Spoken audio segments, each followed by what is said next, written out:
noches, hermanas y hermanos. Comenzamos el programa La Vida en Cristo y esta vez nos acompaña Alex, el misionero. Buenas noches, Alex. Buenas noches, Padre. Bien, hermanas y hermanos, Jesucristo es un maestro en todos los sentidos y sobre todo tiene un sentido muy específico, el sentido de la oración en Jesús. Jesús nos enseña a orar. Vamos a ver algunos momentos importantes de la vida de Jesús, pero vamos a comenzar en oración. En el nombre del Padre, y del Hijo, y del Espíritu Santo. Amén. Ven, Espíritu Santo, llena los corazones de tus fieles, enciende en ellos el fuego sagrado de tu amor. Envía tu Espíritu y todo será creado y renovará la faz de la tierra.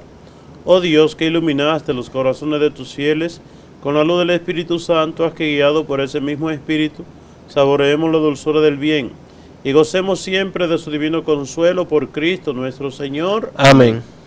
Hermanas y hermanos, estamos en una cultura de pecado. Lo aceptado, lo aplaudido, lo reconocido, lo avalado es seguir los criterios del mundo y seguir a Dios, seguir los caminos de Dios, la obediencia a Dios, ser testigo y ejemplo de Dios en el mundo, lleva la burla. Pero eso no es nuevo. Vamos a comenzar este programa, aunque vamos a hablar de la oración, pero vamos a ver cómo ya en tiempos de Jeremías, aquel que era un instrumento de Dios era el hazmerreír de la gente. Vamos a ver, vamos a ir al capítulo 20 de Jeremías, que leíamos hace unos días en la iglesia, en el versículo 7. Jeremías, siendo un muchacho, fue llamado por Dios y le dice Dios: desde el vientre materno te conocía, desde el vientre de tu madre te consagré, te llamé para que sea luz en las naciones. Y ese Jeremías, que en nombre de Dios proclama la verdad, la verdad que Dios le indica, vamos a ver en qué se convirtió y vamos a ver por qué se convierte en burla para el pueblo en el que vive. Vamos a ver. Jeremías 27. Me sedujiste, Señor, y me dejé seducir. Es decir, me sedujiste, Señor, y me dejé seducir. El aspecto de la llamada de Dios, me sedujiste, pero el aspecto de la respuesta humana. Es decir, me dejé seducir. La llamada de Dios es don, es llamada de Dios, pero también tarea humana. Es decir, el hombre si quiere responde y si no, no. Jeremías se inclina a responder a Dios.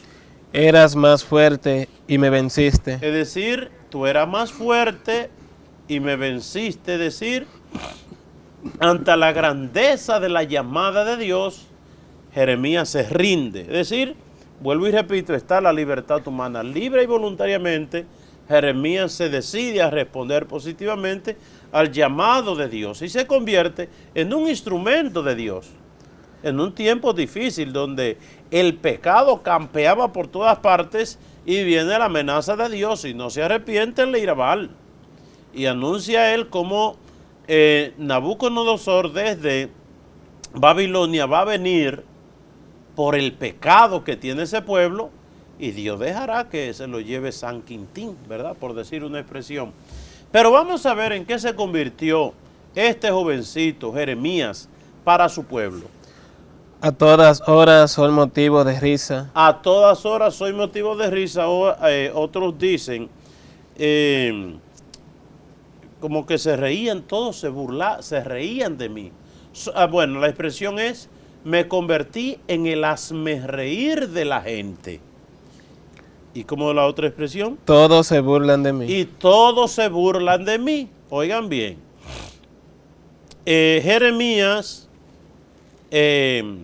siendo un profeta de Dios, era el hazmerreír de la gente y todos se burlaban de él. Ahora, vamos a ver, vamos a comparar el tiempo de hoy en el tiempo de Jeremías.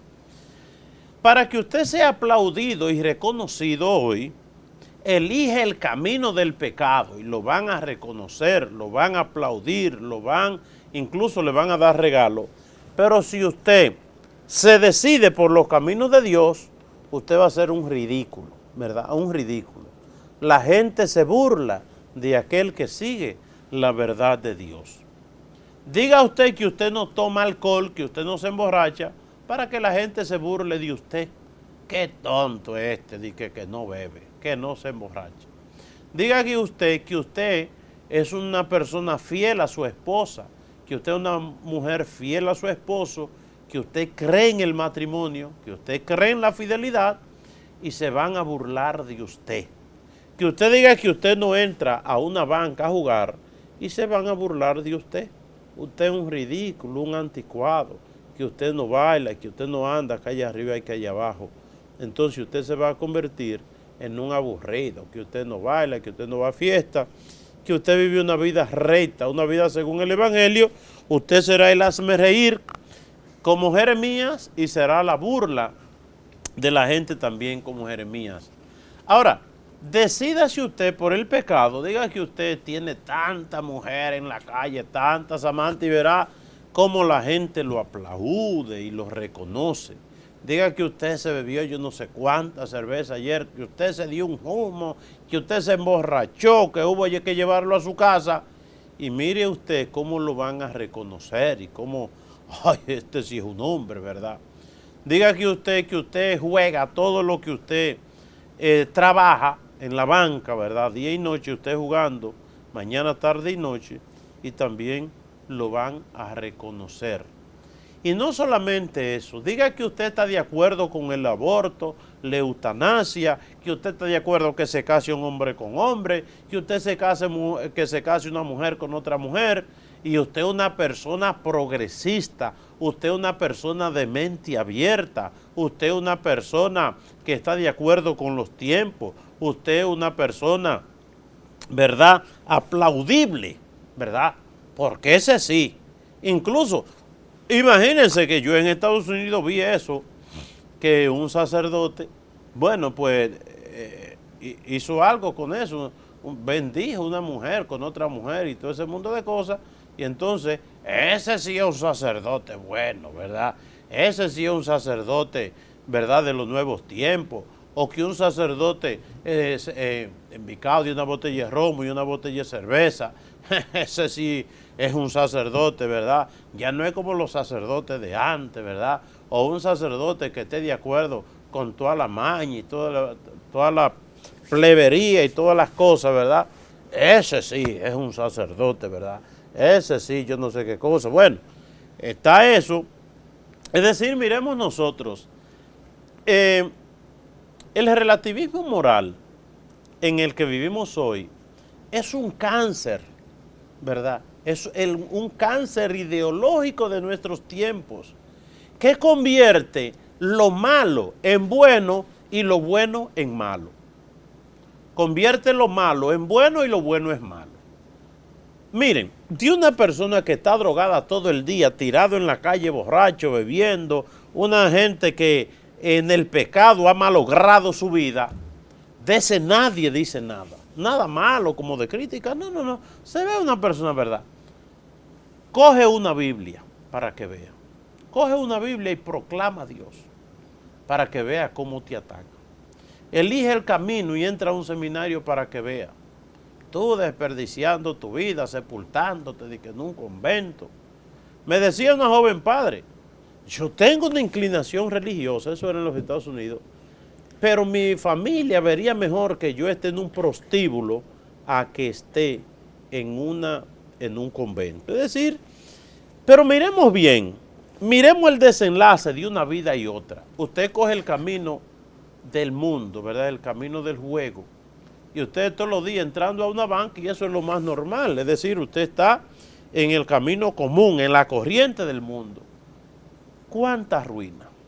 Cuando usted se arruine, que lleve a viejos sin casa, sin familia, sin nada, por haberlo jugado todo, ¿verdad? La sociedad que te aplaudió no va a hacer nada por ti. Si tú te decides, ¿verdad? Como le decían a una amiga mía, dije que tú no tomas, tienes que tomar alcohol, porque si tú estás en una fiesta y no tomas, eso es una vergüenza grande. Empieza a beber alcohol y embriágate y conviértete en un alcohólico.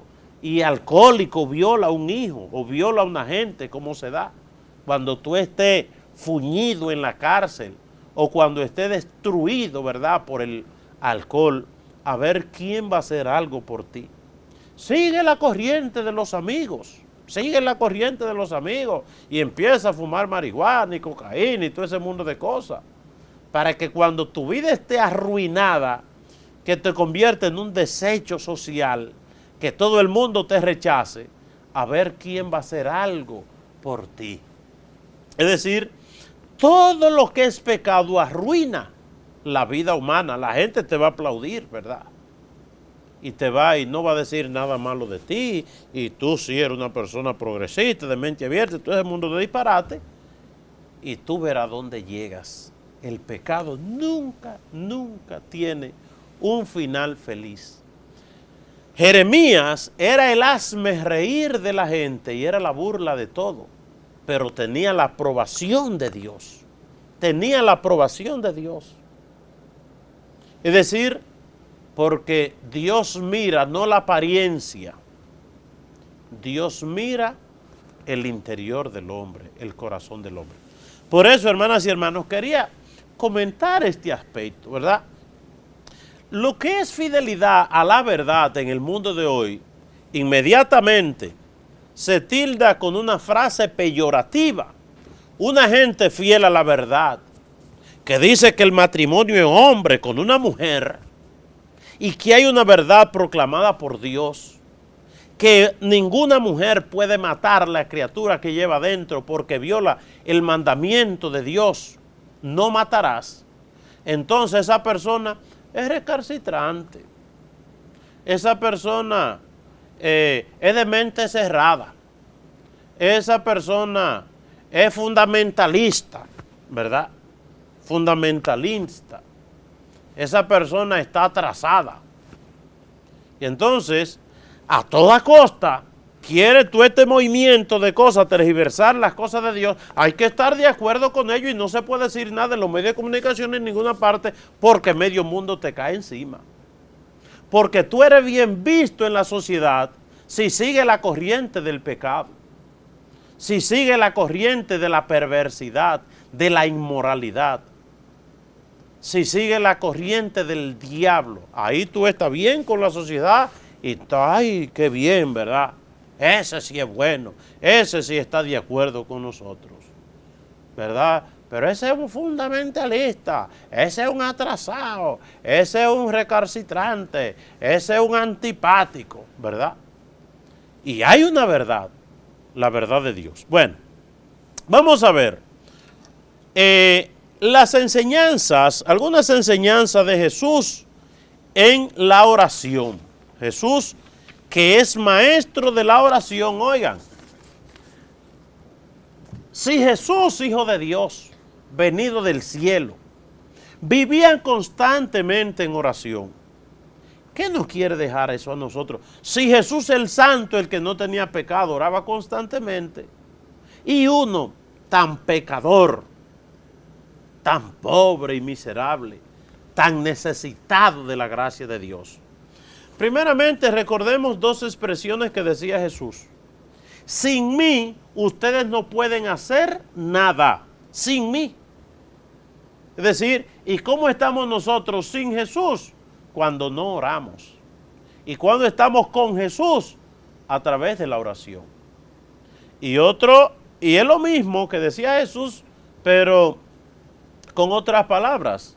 Decía Jesús, yo soy el tronco y ustedes son las ramas. Ese de la vid y los sarmientos, para que lo entendamos el lenguaje, que lo entendamos, en un lenguaje que todo el mundo entiende. Decía Jesús, yo soy el tronco y ustedes la rama. La rama tiene que estar unida al tronco para poder dar fruto. Eso es una cosa que todo el mundo entiende, hasta el que nunca ha ido al campo, porque mata de aguacate y mata de mango hay hasta en los pueblos y en todas partes. Que la mata de mango está tan florecida y tiene mango chiquito ya. Pues esa rama, ¿verdad? Esa rama hermosa y bella se va a despegar del tronco porque ella por sí misma puede dar frutos lindísimos. Eso no es así. Por bonita que sea la rama, si se desprega del tronco, ahí mismo se seca. Si nosotros nos desprendemos de Jesús, automáticamente nos secamos. Es decir, ¿qué es la oración? La oración es ese lazo íntimo que nos une a Dios, a través del cual recibimos su gracia para poder hacer algo en el mundo, porque si no, nada bueno podemos hacer sin Dios. Y vuelvo y repito, el lazo que nos une a través de los sacramentos, todo ese mundo de cosas, el lazo a través del cual recibimos esa savia de la gracia de Dios, es la oración. Entonces, en los evangelios vemos a un Jesús que ora constantemente.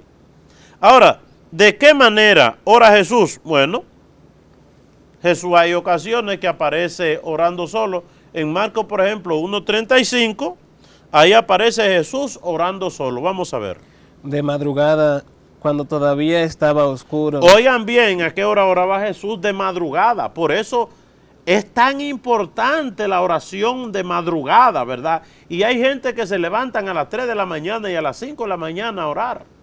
¿Y cuántos frutos positivos de esos hogares como el mío, que a las 5 de la mañana mamá y papá estaban rezando el rosario? ¡Qué fruto tan grande de bendición para una familia rezar a las 5 de la mañana! Entonces, ¿qué hizo Jesús a esa hora? Jesús se levantó y salió de la ciudad para ir a orar a un lugar solitario. Ok, de madrugada salió de la ciudad a un lugar solitario para orar. Eso es Jesús, que oraba solo también. En otros momentos Jesús oraba acompañado. Vamos a verlo en Juan 11, 41, 42. Juan 11, 41, 42. Quitaron la piedra y Jesús, mirando al cielo, dijo: Padre, te doy gracias porque me has escuchado. Es decir, Jesús está en compañía de otras personas. En una parte Jesús se fue. En Marcos 1:35 se fue él solito, pero ahí tiene en compañía de sus discípulos y de otras personas. Jesús oraba. Entonces, otro elemento muy importante, que Jesús sabía que no era un animalito, que el animalito que usted come de una vez por instinto a comer. Jesús, antes de comer, oraba. Vamos a ver esto en Lucas 24:30. Cuando ya estaban sentados a la mesa, tomó en sus manos el pan, y habiendo dado gracias a Dios, lo partió y se lo dio. Ok, miren, qué bonito uno tener conciencia, no soy animal. Ahí está la comida y de una vez. Dar gracias a Dios. Dar gracias a Dios por los alimentos. Es decir, y Dios, oiga, esa oración de agradecimiento a Dios por los alimentos que tenemos delante. Y otra cosa, cómo eso une a la familia. Yo he ido a familias que me han invitado a comer y niños, ¿verdad? Hoy te toca a ti la oración, hoy te toca a ti, hoy te le toca a fulano. Y qué belleza, y cómo los niños desde pequeños, cuando lo acostumbran en la familia, ya van como instruyendo esa necesidad en sus vidas de orar y dar gracias a Dios. Dar gracias a Dios. Entonces, quizá alguno está pensando, bueno, es que esa comida la trabajé yo, eso es fruto de mi esfuerzo, de mi inteligencia, de mi capacidad. ¿Quién te hizo? ¿Quién te dio los brazos? ¿Quién te dio la inteligencia? ¿Quién te dio la capacidad? Uno, señores, no puede ser tonto. Dios, que te lo ha dado todo, lo que tú tienes, en un momento te puede quitar todo lo que tú tienes. Oye bien, no seamos malagradecidos. Al malagradecido al final le va mal. También, y después de sanar a alguna persona, vamos a verlo en Lucas 5, 12, 16. Un día, estando Jesús en un pueblo, ¿qué le sucedió? Llegó un hombre enfermo de lepra. Al ver a Jesús, se inclinó hasta el suelo y le rogó: Señor, si quieres, puede limpiarme de mi enfermedad. Jesús lo tocó con la mano, diciendo: quiero, queda limpio. Jesús lo tocó con la mano, dijo: queda limpio. ¿Y qué sucedió después? Al momento se le quitó la lepra al enfermo, y Jesús le ordenó: no se lo digas a nadie, solamente ve y preséntate al sacerdote, y lleva por tu purificación la ofrenda que ordenó Moisés, para que conste ante los sacerdotes. Sin embargo, la fama de Jesús aumentaba cada vez más, y mucha gente se juntaba para oírlo y para que curara sus enfermedades. Pero Jesús se retiraba a orar a lugares donde no había nadie. Ok, después de sanar, entonces la gente ve, y Jesús se retiraba a dar gracias al Padre, ¿verdad? A dar gracias al Padre. Ahora, miren, hay muchas oraciones de Jesús. Bueno, pero vamos a ver, vamos al Evangelio de Lucas. Vamos a buscar el Evangelio de Lucas para ver algunos momentos importantes. La oración más extensa que tiene Jesús en los Evangelios es la oración que se llama la oración sacerdotal de Jesús, que es la oración como donde Jesús en oración recoge todo, ¿verdad? Como si fuera un testamento y ora al Padre por muchísimas causas, eso lo vamos a ver. Esa oración de Juan 17, pero vamos a ver en Lucas, en el capítulo 3, versículo 21, en cuáles momentos sublimes e importantísimos Jesús lo acompaña de la oración. ¿Y por qué? Yo no lo había pensado, pero lo vamos a ver algunos textos bíblicos de Lucas, donde Jesús ora, para que nosotros nos acostumbremos a una cosa. No tomemos ninguna decisión importante antes de orar. Es decir, no tomemos decisiones sin orar. Toda decisión acompañémosla de la oración incluso. Hay gente que va donde el sacerdote, algo importante, mire, ¿qué usted cree de eso?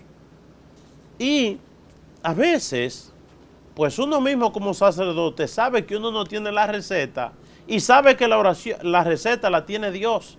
Y uno recomienda a esa persona que va a tomar una decisión importante a orar para que sea Dios que nos ilumine, ¿verdad? Es decir, no es que no es importante la opinión del sacerdote, pero a veces uno ve claro que hay situaciones donde hay que orar. Hay que orar. No tomemos ninguna decisión importante sin orar. Jesús no hacía nada importante sin orar. En Lucas 3:21, en el bautismo. Sucedió que cuando Juan lo estaba bautizando a todos, también Jesús fue bautizado, y mientras oraba, el cielo se abrió, y el Espíritu Santo bajó sobre él en forma visible, como una paloma, y se oyó una voz del cielo que decía: Tú eres mi Hijo amado, a quien he elegido. Okay, vamos a seguirlo. Jesús tenía unos 30 años cuando comenzó su actividad. Fue hijo según... Ok, miren. Jesús va a comenzar su vida pública. ¿Y cómo comienza? Comienza por el bautismo. Comienza por el bautismo. Allí comienza, ¿verdad? Y cómo esa voz de Dios, esa manifestación de Dios, una teofanía, una manifestación de Dios que declara a Jesús como hijo suyo, ¿verdad? Y dice, escúchenlo, oigan cómo Dios autoriza a que al mundo, ¿verdad? Autoriza a que escuchen a Jesús. Es decir, le da esa autoridad el Padre al Hijo de que escuchemos a Jesús en nuestras vidas. Vamos a ver en el desierto Jesucristo antes de predicar. Lucas 4, 1, 2. Jesús, lleno del Espíritu Santo, volvió del río Jordán y el Espíritu lo llevó al desierto.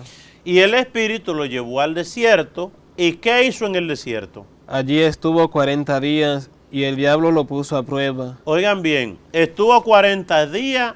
¿Qué hacía Jesús en el desierto? En ayuno y oración. ¿Cuántos días duró allí? 40 días, una oracioncita de 40 días. ¿Por qué decimos que Juan 17 es la oración más larga plasmada en la Biblia? Pero, ¿de cuántas horas serían las oraciones de Jesús? El que se retiraba, por ejemplo, después de la multiplicación de los panes en el capítulo 6 del Evangelio de San Juan, Jesús se retiró y anda la gente para allí y para acá y Jesús por allá en oración. Pero esa oración del desierto es una oración muy particular y muy especial de Jesús. Ahora, nos preguntamos nosotros, ¿y qué iba a hacer Jesús de importante que se fue a predicar 40 días? Jesús iba a comenzar su vida pública, iba a anunciar la buena nueva. Jesús estaba retirando de Nazaret, donde había vivido 30 años con la Santísima Virgen María, a la región del lago de Galilea. Por ahí iba a empezar su predicación y antes de fajarse a predicar, se fue a la región montañosa, por allá, al desierto, y allí duró 40 días en oración. Es importante orar. Hay gente que dice, no, a mí no me gusta mucho rezar. No se trata de que a usted le guste o no, es que hay que rezar, es que hay que estar unido a Dios. Y sin Dios el diablo nos zarandea, ¿verdad? Como dice la canción. Entonces, ante esa pastoral, podemos decir que Jesús, ese compromiso de anunciar el Evangelio de la Buena Nueva, Jesús se fue 40 días. Uno no puede predicar sin antes orar, ¿verdad? No, yo soy muy inteligente, qué cosa. No se trata de inteligencia humana, sino de inteligencia y sabiduría de lo alto que se nos da a través de la oración. Vamos a ver en Lucas 6, 12, 13, antes de qué acontecimiento también ora Jesús. Estamos viendo que Jesús oró antes de irse a predicar, al comenzar su vida pública, los 3 años que duró, y aquí vamos a ver otro momento decisivo de Jesús. Y Jesús, antes de tomar una decisión, rezó. Por aquellos días, Jesús se fue a un cerro a orar y pasó toda la noche orando a Dios. Oigan, pasó, no fue 10 minutos, no fue 15 minutos, que dice Juan María Vianney, el cura de Ars, que tiene un sermón muy bonito y muy profundo sobre la oración, y dice que algunos vamos a la iglesia 1 minuto, 2 minutos, como decirle, mira Señor, vengo a salir de ti. ¿Qué tiempo duró Jesús? Toda la noche en oración. ¿Y qué hizo el otro día? Cuando se hizo de día, llamó a sus discípulos y escogió a 12 de ellos. Ok, antes de escoger a los discípulos, Jesús pasó la noche en oración. Vamos a ver en Lucas también 10, 17. ¿Qué sucedió allí que llevó a Jesús también a una oración, y ya en esta una oración de acción de gracias? Los 72 regresaron muy contentos diciendo, oigan, Jesús había mandado a 72 discípulos a predicar y regresan de allá contentos y felices. ¿Y qué pasó? Señor, hasta los demonios nos obedecen en tu nombre. ¿No nos ha pasado eso a nosotros? Como cuando estamos en misión, uno siente el poder de Dios y el mal que se destruye. Eso le pasó a los 72 y se lo contaban a Jesús.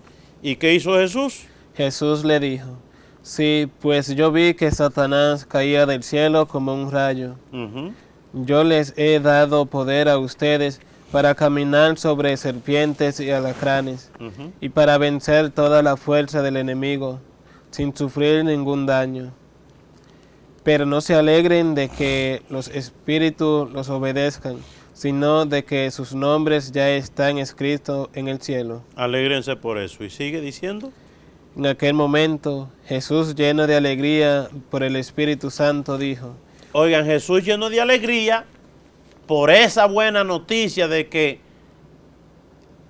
era acogido el Evangelio predicado por los 72 y como el demonio era aplastado, entonces Jesús se pone a orar. ¿Y cómo ora Jesús? Te alabo, Padre, Señor del cielo y de la tierra, porque has mostrado a los sencillos las cosas que escondiste de los sabios y entendidos. Ok, una oración de acción de gracia y alabanza. Te alabo, Señor, te doy gracias porque ha escondido estas cosas a los sabios y entendidos. ¿Y a quién se las ha revelado? Sí, Padre, porque así lo ha querido. Ok. Y Jesús no solamente ora, sino también que enseña a sus discípulos a orar. En el Evangelio de San Lucas, capítulo 11, versículo 2, ¿con qué nos encontramos ahí? Jesús le dijo, cuando oren... Bueno, vamos a ver desde el 1, porque hay una inquietud en los apóstoles. Una vez Jesús estaba orando en un lugar. Cuando terminó, uno de sus discípulos le dijo. Uno de sus discípulos, viendo que Jesús oraba, le dijo, Señor, enséñanos a orar, así como Juan enseñó a sus discípulos. Jesús le dijo, cuando oren digan, Padre, santificado sea tu nombre, venga a tu reino. Ok, le enseñó el Padre Nuestro. Jesús le enseña a sus discípulos el Padre Nuestro, pero miren, antes de Jesús, si Jesús comienza su vida pública en oración, es decir, 40 días donde fue tentado, que nos lo trae tanto San Lucas como San Mateo, nos trae eso en el capítulo 4. Leamos las tentaciones, capítulo 4 de San Mateo como de San Lucas. Pero en el capítulo 22, versículo 41, es una oración decisiva, ¿verdad? Es una oración decisiva. ¿A dónde va Jesús que está orando? Vamos a ver, capítulo 22, versículo 41 del Evangelio de San Lucas. Se alejó de ellos como a la distancia de un tiro de piedra. Ok, Jesús, ¿dónde está ubicado? En el monte de los olivos. Se alejó, está con los discípulos en el huerto, pero se separa de sus discípulos y comenzó a orar. Y se puso de rodillas para orar. Dijo, Padre, si quieres, líbrame de este trago amargo, pero que no se haga mi voluntad, sino la tuya. Ok. Eso pide Jesús, es decir, Jesús ora antes de su muerte, antes de su pasión. Incluso, estando en la cruz, ni estando en la cruz se olvidó de Jesús de orar. En ese momento duro, decisivo, difícil de sufrimiento para Jesús, ahí es que Jesús aprieta. Ahí es que Jesús aprieta la oración. Vamos a ver esa oración que se llama la oración sacerdotal, capítulo 17, del Evangelio de San Juan, que es una oración bellísima de Jesús. Ahora, ¿qué es lo que vamos a ver? Vamos a ver en detenimiento por quiénes ora Jesús. ¿Por quiénes ora Jesús? En un primer momento, Jesús ora por sí mismo. Vamos a ver del 1 al 4. Después de decir estas cosas, Jesús miró al cielo y dijo, Padre, la hora ha llegado. Glorifica a tu Hijo, para que también Él te glorifique a ti. Jesús se presenta al Padre. Mira, Padre, aquí estoy, glorifícame, que se realice tu voluntad. Síguelo. Pues tú has dado a tu Hijo autoridad sobre todo hombre, para dar vida eterna a todos los que le diste.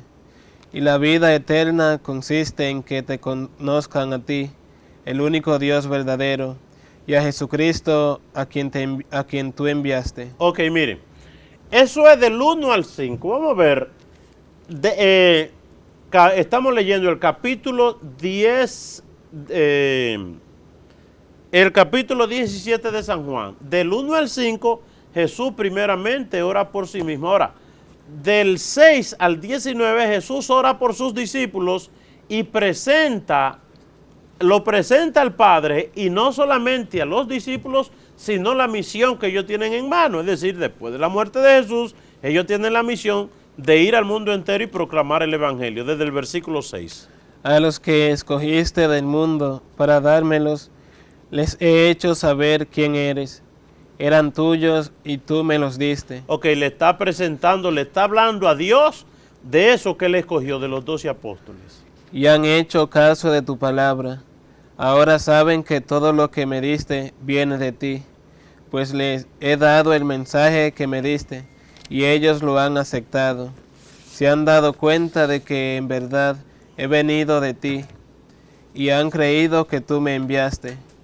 Yo te ruego por ellos. Te ruego por ellos. Primeramente lo presenta. Mire, esos son los que se han elegido, etcétera, etcétera. Yo le he hablado de ti.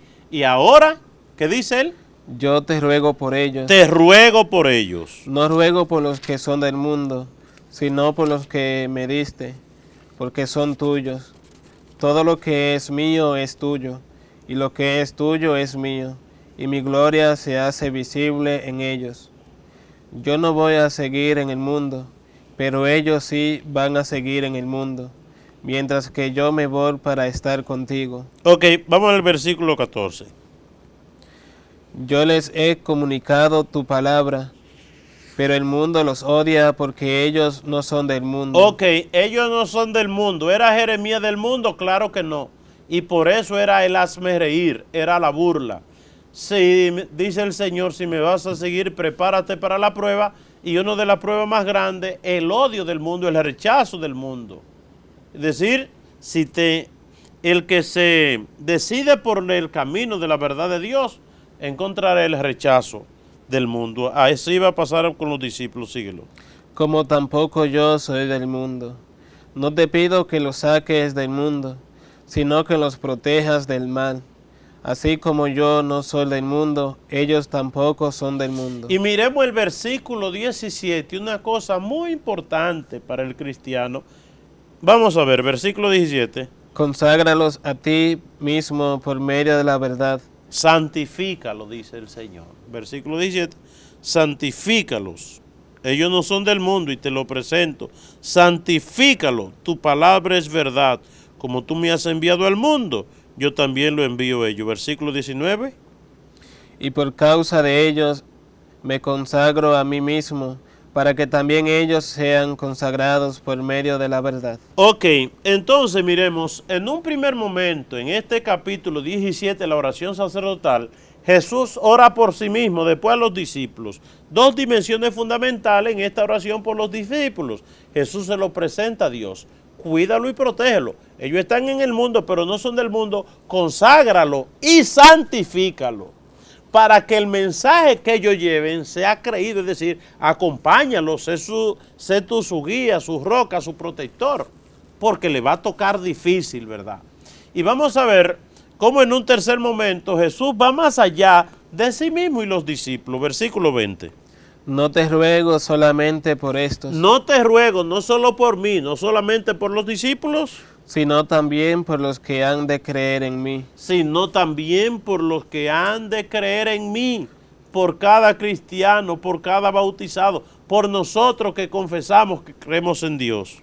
Al oír el mensaje de ellos, te pido que todos ellos estén unidos. Oigan por qué ora Jesús. Te pido que todos ellos estén unidos. La unidad cristiana, que desde el principio de la iglesia es fuente para que los demás crean. Los demás, viendo los cristianos unidos, creen en Dios, ¿verdad? La unidad cristiana es fuente de fe para muchos, ¿verdad? Sí. Que como tú, Padre, está en mí y yo en ti, también ellos estén en nosotros, para que el mundo crea que tú me enviaste. Para que el mundo crea que tú me enviaste, es decir, siembra, Señor, en los corazones de los cristianos el deseo de dar testimonio, para que dando testimonio de tu amor en el mundo crea en tu palabra y crea en ti. Es una cosa bella y profunda. La unidad, Jesús ora por la unidad de los cristianos, ¿verdad? Les he dado la misma gloria que tú me diste, para que sean una sola cosa, así como tú y yo somos una sola cosa. Vamos a ver en el versículo 25 algo muy bello que dice Jesús. Oh Padre justo, los que son del mundo no te conocen, pero yo te conozco, y esto también saben que tú me enviaste. Les he dado a conocer quién eres, y aún seguiré haciéndolo, para que el amor que me tiene esté en ellos, y para que yo mismo esté en ellos. Bella, ¿verdad? Esa oración. Jesús va a morir, Jesús se le acerca el momento de su muerte y su pasión, y entonces eleva a Dios esa oración profunda por sí mismo, por los discípulos, por los que van a oír la palabra, por los que no creen Jesús ora por el mundo entero. Por eso, mis queridos hermanos, miren, a mí no me gusta rezar, es que no se trata de que te guste o no te guste. Es que la aspiración cristiana es llegar a la vida eterna. Y la vida eterna se logra haciendo el bien, y sin la unidad, sin la unión con Jesús, no podemos hacer absolutamente nada. Querer santificarse, querer llegar al cielo sin oración, es como querer que la rama despegada del tronco dé fruto. ¿Se va a secar? No secamos. Eso es creer que yo, por mi fuerza, por mi inteligencia, por mi capacidad, por esto y lo otro. Tú y yo somos hechos de tierra, somos hechos de barro. El hombre es debilidad pura. El hombre es debilidad. El hombre es tierra. El hombre es barro. El hombre por sí mismo es pecado. Lo que nos levanta a nosotros de la condición terrena a la condición sobrenatural es la gracia de Dios.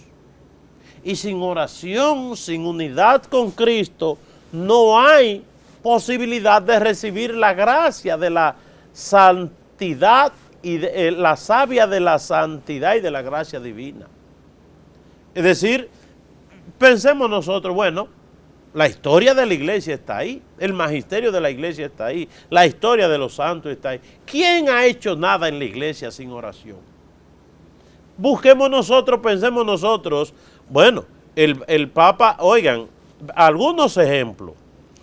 El Padre Pío le preguntaban, ¿cuántos rosarios te hace al día? Dice, bueno, aquí cuando las cosas se ponen difíciles, por lo menos 30. Oigan, ese santo, 30 rosarios. Usted ve el Padre Pío soy yo. Eran de tierra y de barro como soy tú y como soy yo.